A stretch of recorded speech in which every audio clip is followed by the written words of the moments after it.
তিনবারের চ্যাম্পিয়ন উত্তর কোরিয়ার বিপক্ষে ম্যাচটা যে কঠিন হতে যাচ্ছে তা সহজেই অনুমেয় ছিল।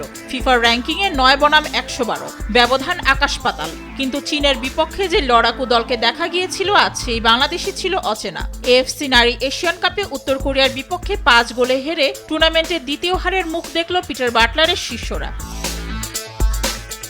র্যাঙ্কিং ও শক্তিমত্তায় এগিয়ে থাকলেও উত্তর কোরিয়ার বিপক্ষে বাংলাদেশের কোচ পিটার বাটলার খুব বেশি রক্ষণাত্মক কৌশলে খেলাননি। কমব্যাংক স্টেডিয়ামে ম্যাচের শুরু থেকেই আক্রমণাত্মকভাবে খেলতে থাকে উত্তর কোরিয়া। অন্যদিকে মাঠে খুঁজেই পাওয়া যায়নি চীনের বিপক্ষে চমক দেখানো বাংলাদেশকে।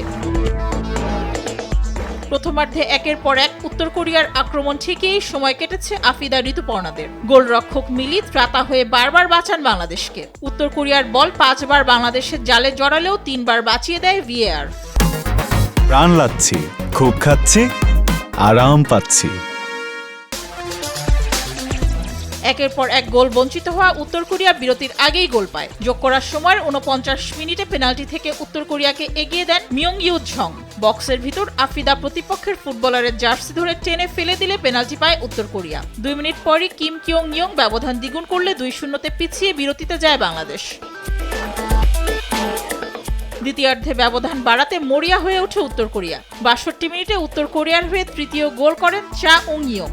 2 মিনিট পরই নিজের দ্বিতীয় ও দলের চতুর্থ গোল করেন কিম কিয়ং ইয়ং। ম্যাচের 5 নম্বর গোলটি করেন কিম হায়ে ইয়ং। পুরো ম্যাচে উত্তর কোরিয়ার জালে কোনো শটই নিতে পারেনি তহুরা ঋতুপর্ণারা।